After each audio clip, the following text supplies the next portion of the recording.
back again to Edit Pro, the place to go for all your editing needs. Alright, so the first tutorial basically just showed you the whole interface of Final Cut Pro. The second one got you a little into the editing. This third one is a little more editing, but it focuses solely on audio.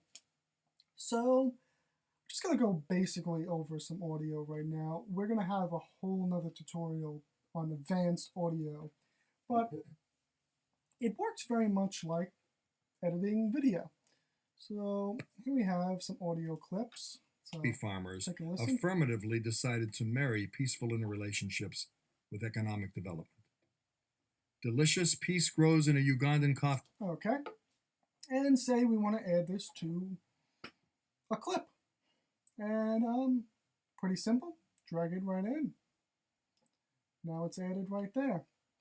You have some options here at the bottom. If you look here on either the front or the back, this little circle pops up.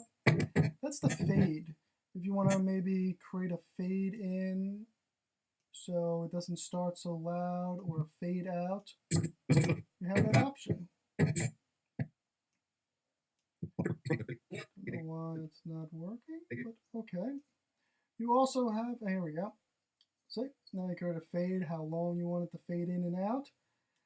You also, like video, the audio can be shrunk down to size. You can use any of the tools here, range, blade, trim, to make any selection.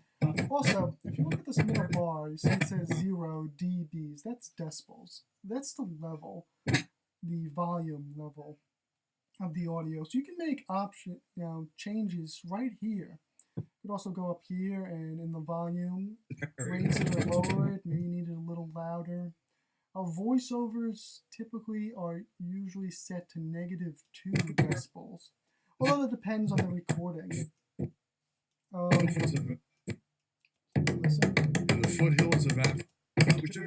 Now here's another point. So you had some music here.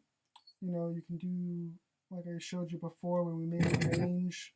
So maybe you want to hear a group of Christian, Jewish, and Muslim the audio like that. If you come up here, there's some options in the inspector, which we showed you. Just open it up like this. So you want to pan, create a basic surround pan like this, right? This gives you options for surround. If you look at the panner, you could choose where the audio goes, the pan amount.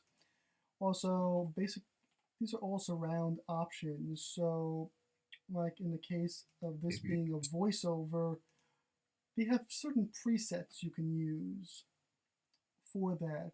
So, basic surround dialogue, right? And this sets to create a basic preset for surround sounds that's typically used, although you could get into more advanced options, which we'll discuss later in another time.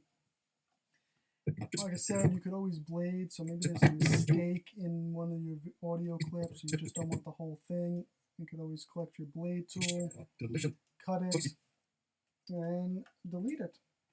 And that's basically it for audio. It's very similar to the video editing, and like I said, we're going to go into real in-depth on how to do audio and video in later tutorials, and we're going to show you like all the ins and outs. Like you'll be a pro in no time. But this is enough to get you started. Have fun, play around with it, and we'll see you next time. All right, goodbye.